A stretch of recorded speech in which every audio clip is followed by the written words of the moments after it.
It has been 2 years since Toronto's bylaws were amended to allow garden suites in homeowners' backyards. Garden suites were supposed to bring much needed density into Toronto suburbs, yet only 6 units have been built since 2022. So why has this innovative solution failed to take off? Well, first you need to know what the missing middle is and what a garden suite is. The missing middle is a range of different types of housing between single-family homes and tall skyscraper condo buildings. This can be a duplex, a laneway house, a multiplex, stacked townhomes, you name it.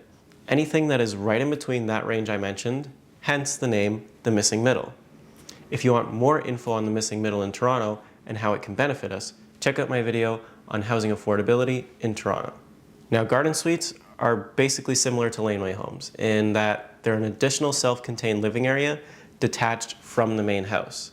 What separates it and makes it different from a laneway house is that you don't need a laneway to build one, and that was the main bylaw change that allowed garden suites to be built.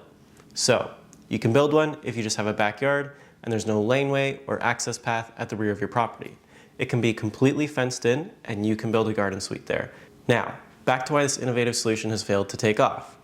Well, the idea seemed perfect. Transform backyards into additional housing in order to slowly introduce a form of missing middle housing to the density frightened suburbs. This would allow the start of multifamily dwellings on single lots, something that is needed to help alleviate the pains from our housing crisis. Aside from one residents association, this idea was met with tons of enthusiasm, but in typical Toronto fashion, high costs along with a slow and tedious application process have resulted in only 97 building permits being issued, with just 57 of those currently being under construction, and in total, 394 applications have been received so far since the introduction of garden suites in 2022. Now, the reason I decided to make this video was because, well, spring is in the air, and I recently attended the Toronto Spring Home Show, and that was where I was reminded that garden suites are actually supposed to be a thing. They had a pre-built garden suite model for people to go through, and it was really popular. There were lots of people there, and it even made the news. And that model is 570 square feet and costs $210,000, not including delivery, installation, and HST.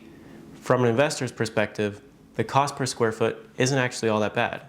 Looking at the cost in the end with HST, utility hookup costs, permit costs, furnishing costs, and development charges, you end up at $325,000 out of your pocket. You can then rent the unit for around $2,000 a month. After insurance and taxes, your cap rate is around 6.5% to low 7%. Not bad. And you can even get funding from the city along with deferral of development charges. But the time to completion from when you initially spend your money is the deterrent to most investors. And those are the majority of people who will be building garden suites, just like it is with laneway suites. You'll have a few people build them for their aging family members to have them close to home, but most of those garden suites will be for long-term tenants or Airbnb. Another point to keep in mind is the cap rate I came up with is assuming the lowest cost, because there really is a lot of variance in cost estimates right now, because, well, only 6 of these things have ever been built, so there's not really much info on cost out there. So, what are some solutions we can come up with to bring an uptick in garden suites? Well, let's look at laneway homes. They were made fully legal in 2018, 4 years earlier than garden suites, and they're approaching 200 completed units. Initial uptake was slow, but they eventually caught on and people started building them. So the same could happen with garden suites, but they're still significantly behind where laneway homes were during their initial launch and uptake. The simplest solution that could help this would be streamlining the application process. Another solution would be allowing the severance of land like Vancouver does. Severing land means to divide the land into 2 separate parcels, creating 2 distinct legal parcels of land with their own titles and property lines. This would allow a homeowner to now build a garden suite in their backyard. Instead of renting it out to recoup their costs, they can now sever their land in half and sell that garden suite and the land it's on while keeping their main house and the land that their main house is on. This opens up a whole new world, and now instead of garden suites just providing rental stock, Airbnb stock, or housing for relatives, garden suites can be used to actually increase the value of land while providing new housing supply. Those two solutions could really help with the construction and completion of garden suites in Toronto. And garden suites aren't meant to be this revolutionary solution to our housing crisis, but they can contribute to adding housing at a neighborhood level. In single-family home neighborhoods, garden suites have the potential to provide proper missing middle housing, which should be appealing to local residents because it stops those mid-rise, ugly condos from being built, like this one here that is proposed on Parliament Street in Cabbagetown.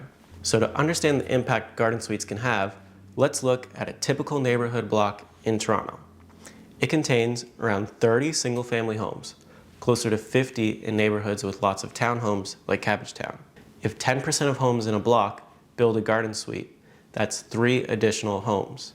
Small neighborhoods around 30 blocks, so 30 blocks times 3 homes per block, that's 90 homes added. Those 90 garden suites now stop developers from coming in and saying, we're going to build a condo here, and the city says, oh yes, go ahead, and you can make it 10 stories because there's no density in the neighborhood and they're right on a main transit line. 9 floors built above the ground floor lobby at 10 units a floor, that condo building adds 90 units to the neighborhood, the same amount from the small scale estimate I just did. But instead, it's spread out over 30 blocks instead of on one corner. Toronto's garden suites may not be the ultimate solution to the city's housing crisis, but they offer a promising way to add housing at a neighborhood level without disrupting the existing landscape. While the initial uptake has been slow, with high costs, a tedious application process, and maybe even just lack of awareness from the public that garden suites are available, streamlining the process, providing awareness campaigns, and allowing for land severance could make garden suites a more viable option for homeowners and investors. By spreading additional housing units across many smaller plots, garden suites really have the potential to provide the missing middle that so many neighborhoods need without the intrusion of large, ugly condo developments. This could help maintain the charm and character of Toronto's neighborhoods while addressing the ongoing housing shortage. So thank you for joining me in taking a closer look at garden suites in our wonderful city. If you found this video helpful, don't forget to like, share, and subscribe, and let me know in the comments down below what you think about garden suites and whether you think they could work in your neighborhood or if you even knew that these were a thing. Thanks for watching.